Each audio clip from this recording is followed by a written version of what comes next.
Electromagnetic radiations. अगर हम electromagnetic radiations को डिफाइन करें, electromagnetic radiation is the form of energy that travels as electromagnetic waves. Electromagnetic waves की वजह से इलेक्ट्रोमैग्नेटिक रेडिएशन प्रोड्यूस होती हैं। नेम से हमें पता चल रहा है इलेक्ट्रोमैग्नेटिक वेव्स, इसमें इलेक्ट्रिक फील्ड और मैग्नेटिक फील्ड होती हैं। इलेक्ट्रोमैग्नेटिक रेडिएशंस में भी इलेक्ट्रिक और मैग्नेटिक फील्ड होती हैं और एक दूसरे के परपेंडिकुलर होती हैं, और ये दोनों फील्ड्स प्रोपिगेशन ऑफ लाइट के परपेंडिकुलर होंगी। अब हम इसकी हिस्ट्री के बारे में देखते हैं। इलेक्ट्रोमैग्नेटिक रेडिएशन को किसने स्टडी किया था? सबसे पहले स्टडी किया था मैक्सवेल ने। मैक्सवेल फर्स्ट साइंटिस्ट था जिसने प्रिडिक्ट किया था इलेक्ट्रोमैग्नेटिक वेव्स को और इलेक्ट्रोमैग्नेटिक वेव्स के बारे में स्टडी की थी। उसके बाद सेकंड वन था हर्ट्ज ने डिटेक्शन मैक्सवेल ने कर ली थी, तो हर्ट्ज ने इलेक्ट्रोमैग्नेटिक रेडिएशन को प्रोड्यूस किया था और उसको डिटेक्ट किया था, एक्सपेरिमेंटली किया था। उसके बाद नेक्स्ट साइंटिस्ट था जेसी बॉज ने इलेक्ट्रोमैग्नेटिक रेडिएशन को डिफरेंट वेवलेंथ्स पे स्टडी किया था। फिर मार्कोनी है नेक्स्ट साइंटिस्ट। मार्कोनी ने इसकी ट्रांसमिशन के बारे में स्टडी किया था कि लाइट जो है या इलेक्ट्रोमैग्नेटिक रेडिएशन किस तरह से ट्रांसमिट होती हैं। इन सब साइंटिस्ट ने जितना भी वर्क किया था उसकी कंक्लूजन ये निकली थी, electromagnetic radiation are transverse in nature and they do not require any material medium for their propagation.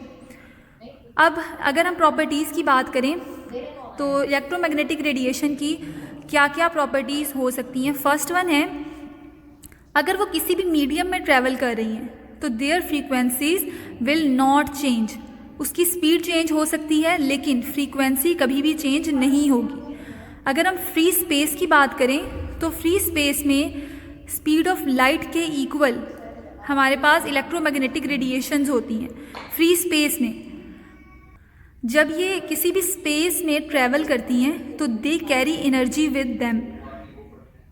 जितनी भी एनर्जी इनके पास होती है वो एनर्जी इलेक्ट्रिक फील्ड और मैग्नेटिक फील्ड दोनों के दरमियान इक्वली डिस्ट्रीब्यूटेड होती है। और जितनी इलेक्ट्रोमैग्नेटिक रेडिएशन है उनके पास स्पेसिफिक इंटेंसिटी होती है। ये वेव इक्वेशन को ओबे करती हैं। इसके अलावा इनके पास मोमेंटम भी होता है। ये किसी भी सरफेस के साथ जाके स्ट्राइक करती हैं तो उस सरफेस को एनर्जी और मोमेंटम प्रोवाइड करती हैं या एक्सचेंज करती हैं एनर्जी और मोमेंटम को। उसके बाद ये जब भी किसी मैटर के साथ स्ट्राइक करती हैं तो ये मैटर में एब्जॉर्ब भी हो सकती हैं और एमिट भी हो सकती हैं। ये प्रॉपर्टीज़ हैं इलेक्ट्रोमैग्नेटिक रेडिएशन की। अगर हम कैरेक्टरिस्टिक्स देखें तो इलेक्ट्रोमैग्नेटिक रेडिएशन के क्या क्या कैरेक्टरिस्टिक हो सकते हैं या हम इलेक्ट्रोमैग्नेटिक रेडिएशन को किस तरह से कैरेक्टराइज कर सकते हैं। फर्स्ट वन हमारे पास है वेवलेंथ। वेवलेंथ के थ्रू हम लोग इलेक्ट्रोमैग्नेटिक रेडिएशन को कैरेक्टराइज कर सकते हैं। वेवलेंथ होता क्या है? Distance between two successive crust और ट्रफ, उसे हम कहते हैं वेवलेंथ। वेवलेंथ को हम लोग एंगस्ट्रॉम में मेजर करते हैं, इसके अलावा सेंटीमीटर में कर सकते हैं, मिली माइक्रोन में कर सकते हैं। तो 1 एंगस्ट्रॉन जो है वो 10⁻⁸ सेंटीमीटर्स के इक्वल होता है।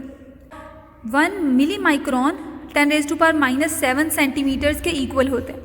उसके बाद सेकंड हमारे पास है फ्रीक्वेंसी।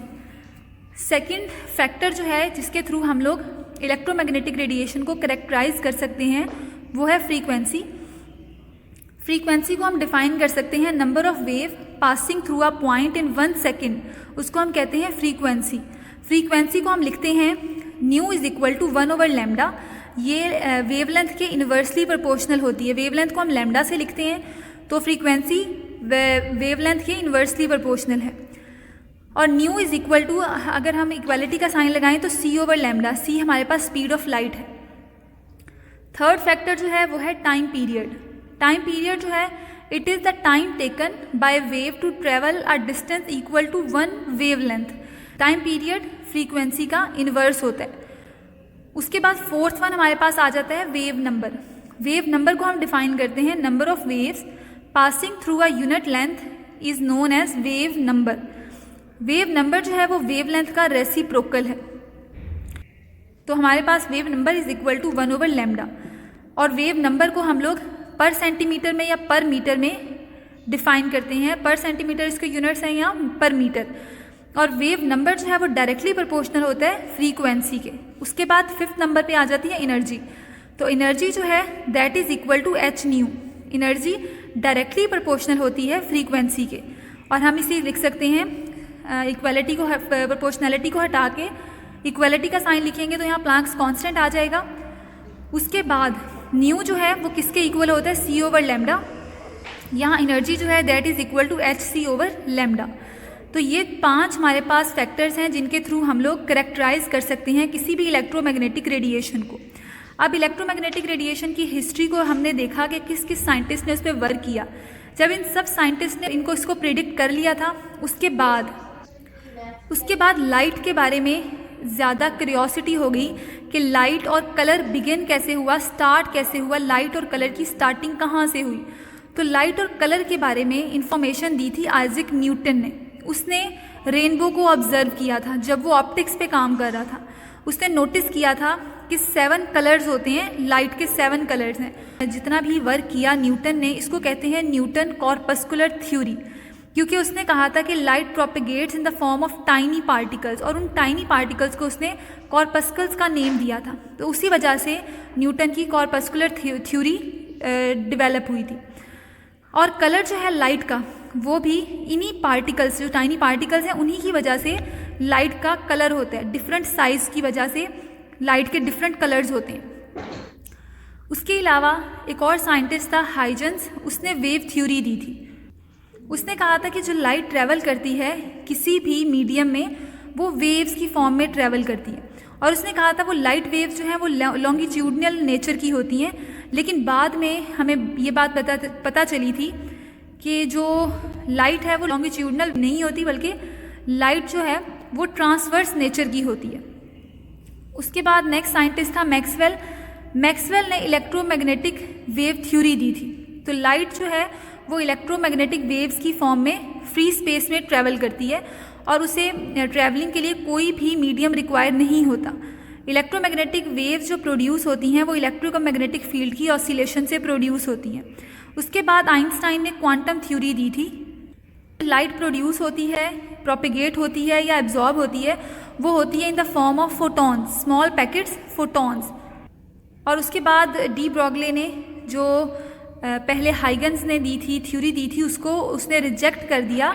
डी ब्रॉगले ने कहा था कि लाइट जो है उसकी डुअल नेचर होती है, वो प्रोपेगेट करती है बोथ पार्टिकल में भी और वेव नेचर में भी। अब वेव नेचर कब डोमिनेंट होती है, जब लाइट के साथ इंटरेक्ट करती है, उस टाइम में वेव नेचर डोमिनेंट होती है। जब लाइट पार्टिकल के साथ इंटरेक्ट करती है, उस टाइम में पार्टिकल नेचर जो लाइट की है वो ज़्यादा डोमिनेंट होती है। स्पेक्ट्रोस्कोपिक टेक्निक से पहले क्लासिकल मेथड्स यूज़ होते थे डिटर्मिनेशन के लिए। किसी भी चीज़ की अगर डिटर्मिनेशन करनी है, किसी कंपाउंड की, किसी एलिमेंट की, या किसी भी ऑब्जेक्ट की, किसी चीज़ की भी एनालिसिस करनी होती थी, तो उसके लिए क्लासिकल मेथड्स यूज़ होते थे।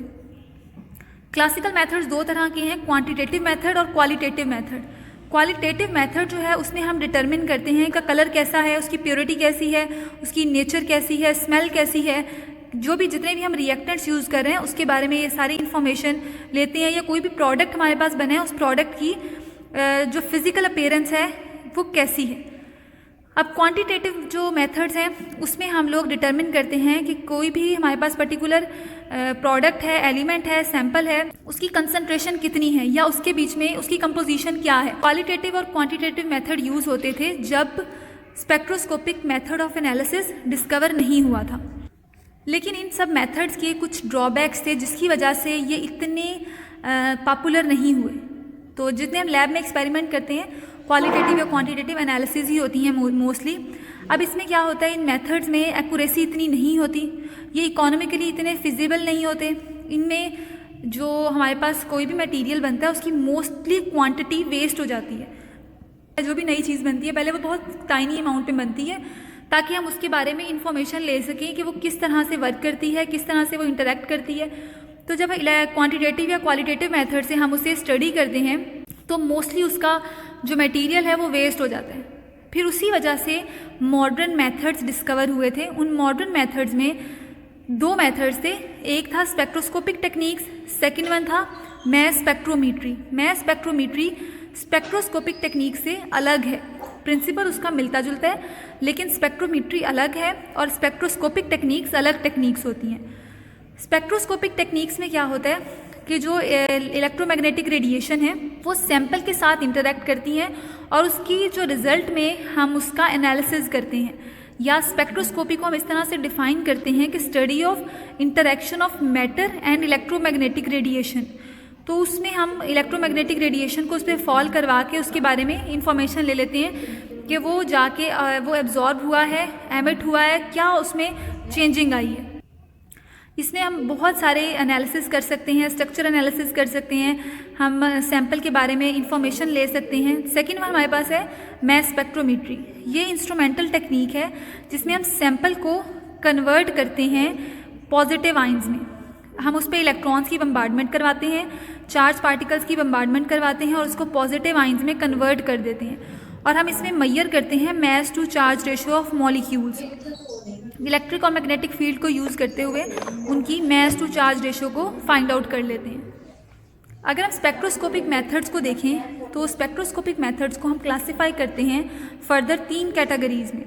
जब इलेक्ट्रोमैग्नेटिक रेडिएशन किसी भी मैटर के साथ स्ट्राइक करती हैं तो उसके रिजल्ट में या तो वो इलेक्ट्रोमैग्नेटिक रेडिएशन एब्जॉर्ब हो जाती है उस मैटर में जाके, या जब वो एब्जॉर्ब हुई है उसके बाद वो एमिट हो जाएगी, या जब उसकी एमिशन होगी तो वो स्कैटर हो जाएगी। जब इलेक्ट्रोमैग्नेटिक रेडिएशन किसी मैटर में जाके एब्जॉर्ब होती है उसको हम कहते हैं ये एब्जॉर्प्शन स्पेक्ट्रोस्कोपी है।